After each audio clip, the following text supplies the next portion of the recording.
Hi, so welcome to this demonstration regarding your CIPD studies with Flourish. So the first thing I'm going to do with you today is introduce myself. So my name's Sarah Burdickey. Now, I know that's a bit of a funny surname, so I do tend to try and help people with the pronunciation. So it's Bird at Key. I'm married into it. It's my own fault.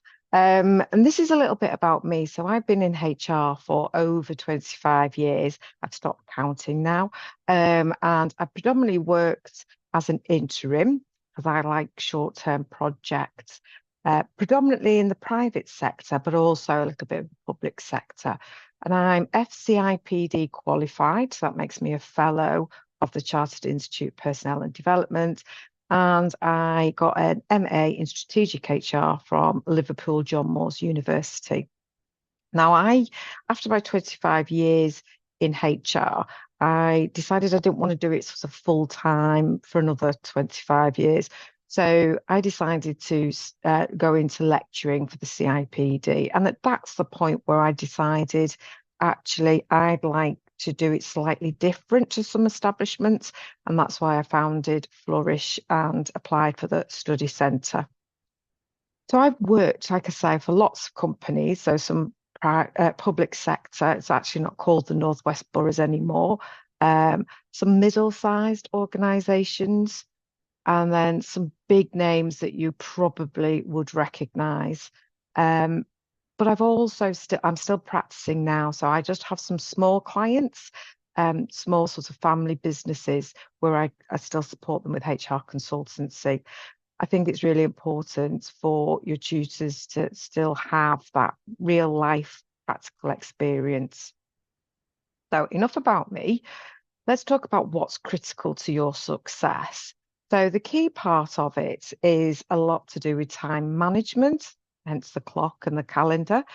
So, when we look at the level five, it's estimated that you'll attend about 120 hours in teaching, but you still need to do another 120 hours in terms of your own research, your own reading, and producing the actual assignments. So in total, you're looking at about 240 hours. Now, that's over the 9 months, but that still works out about 27 hours a month, about 6 hours a week. So it's really important to think about how will you fit it all in. Some people like to do a little bit at lunchtime, maybe half an hour reading, making some notes, that kind of thing. Others prefer to block off an evening, others block off a weekend.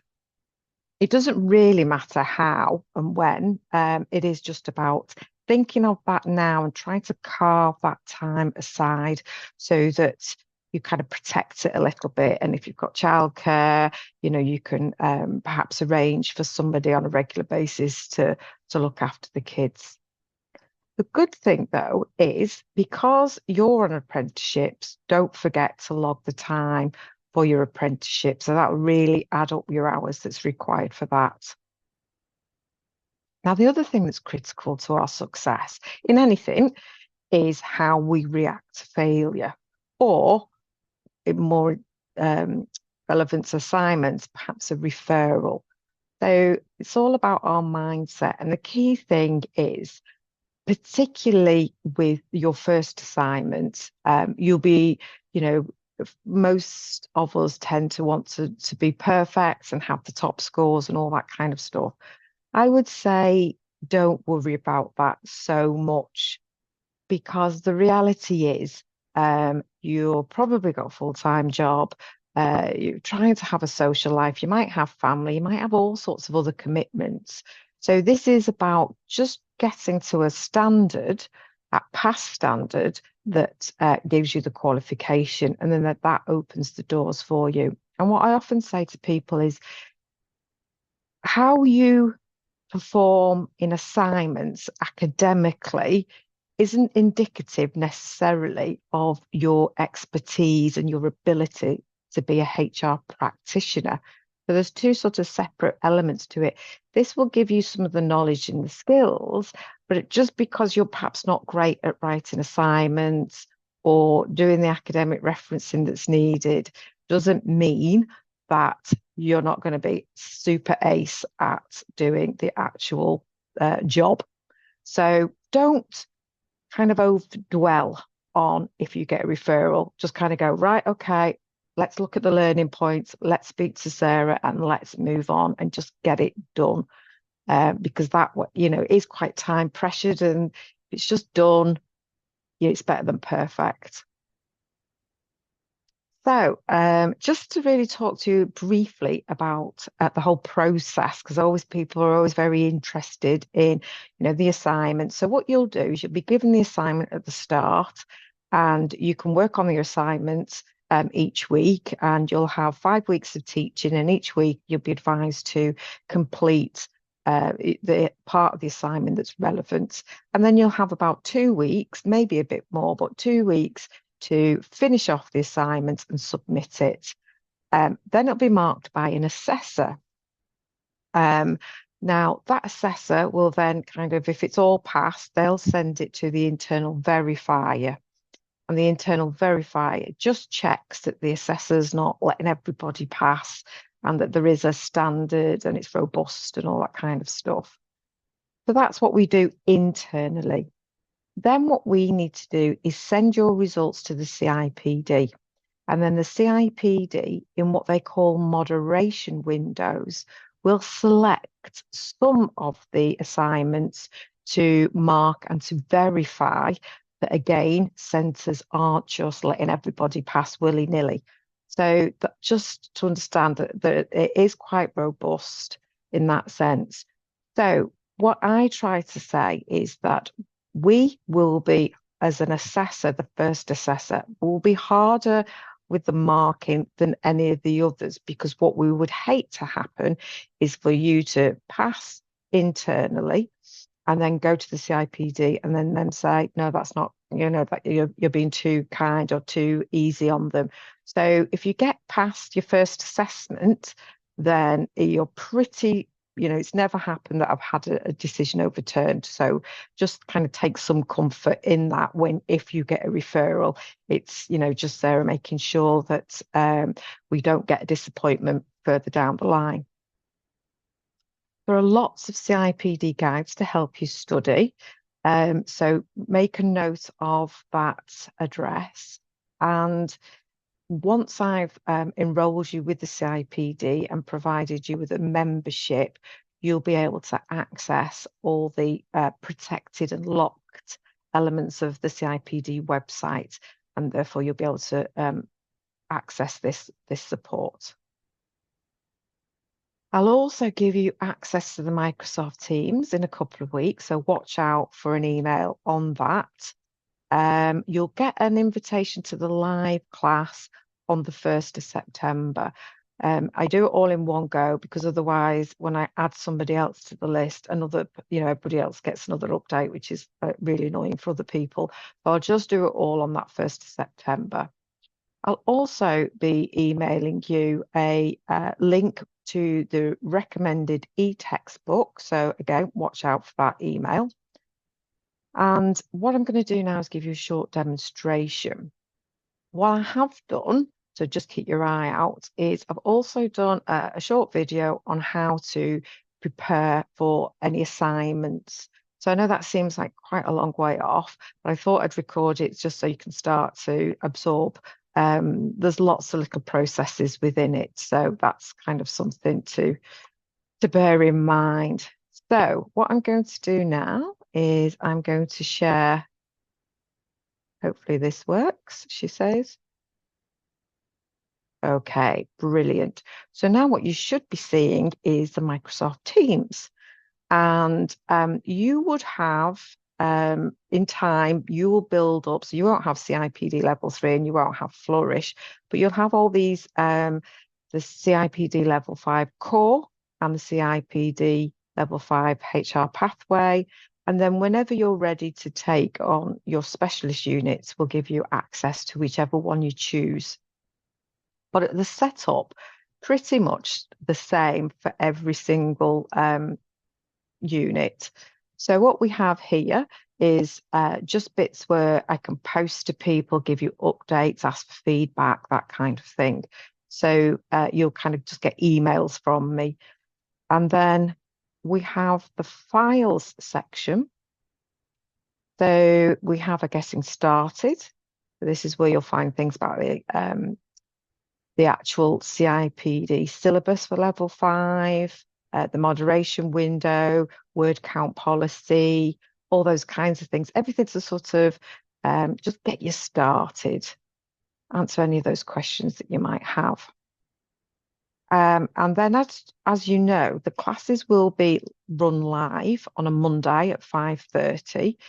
And that's what you'll get the link to. Now, if you can't make it, because I appreciate Monday at 5:30 is not convenient for everybody, you will be given access to this section, which is the recordings for the live class. So these are the kind of old last year's ones, so they'll kind of get updated with the new ones as and when we're progressing them. They're just left there for current students that are working on catching up. So that's how you can watch the class that way. And then each unit has what we call mini teaches. So these are 10 to 20 minutes long, small kind of webinars and lectures, just kind of really on the theory part, not the assignments as such. So just kind of the background syllabus knowledge that you can kind of watch. And again, they're great if you need to do lunch times and you just, you've got 10 minutes or 20 minutes. And then we have what we call on-demand support material. So this is where we have all sorts of fact sheets and just places that you can go where we've got additional resources that can, so you don't have to kind of go searching the internet and so on, which you can still do, but I also appreciate how time precious you can all be. And then the important one is the assignment section. So these are some samples of what good looks like or what pass looks like. So I'm sure you can find ways to improve on them, but they're clearly not meant to be plagiarized. They are not meant to, they are usually done on a different assignment because the CIPD update them regularly. But I think it's useful when you're having a bit of a brain freeze, as I call it. So not eating the ice cream, but that you kind of think, I really don't know what I should be writing here. So you can look at another one and that can trigger your own brain into thinking, right, okay, I need to talk about this. I need to talk about that. So that sometimes is useful. So we have that. And then the new assignments, which are all valid from September, we have a template. So this is something I need you to use. So you could just download this to your laptop and then populate your answers into the template. Then we have the actual assignment brief that the CIPD have written. So again, always have that available and next to you when you're writing your assignment up. And then this is a little video. Well, sometimes it's not that little, it could be about half an hour, that's done again by the CIPD about how to tackle the assignment and what they're looking for. So it's really important that you watch that little bit of time ahead of actually starting it can, really speed up the whole process. So I try to do everything as much as possible to keep you, I suppose with not having too much searching around because I understand the time is difficult when you've got full-time jobs. So same for the HR pathway. It says, looking, there we go. So the recordings, the particular units. And then, like I say, most students go for employment law, but you don't have to. Oops, I think I've just clicked into the wrong thing there. There you go. So it's a similar thing. Now, with the optional units, there is no live class. Because can you imagine, I'd be splitting myself up into all sorts of bits and pieces. So we have a recorded, so they're slightly longer. So we've got sort of half an hour on each element.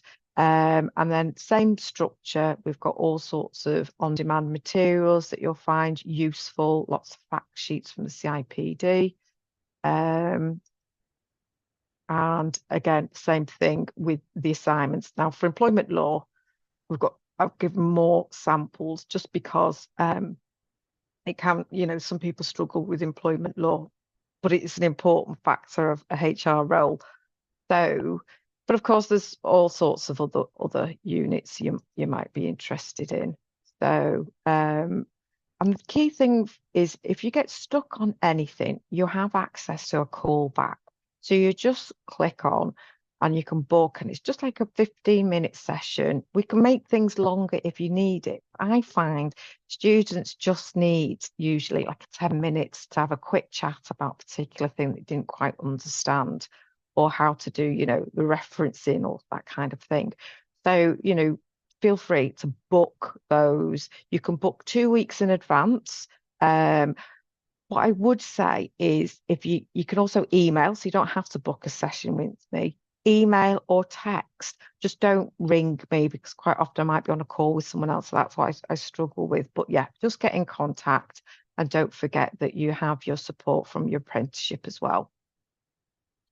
Okay, that's everything that I really needed to show you. So if you have any questions between now and then, please just get in contact. I'm really looking forward to seeing you in the live classes and hopefully being in touch with you soon. Okay, guys, take care. Bye.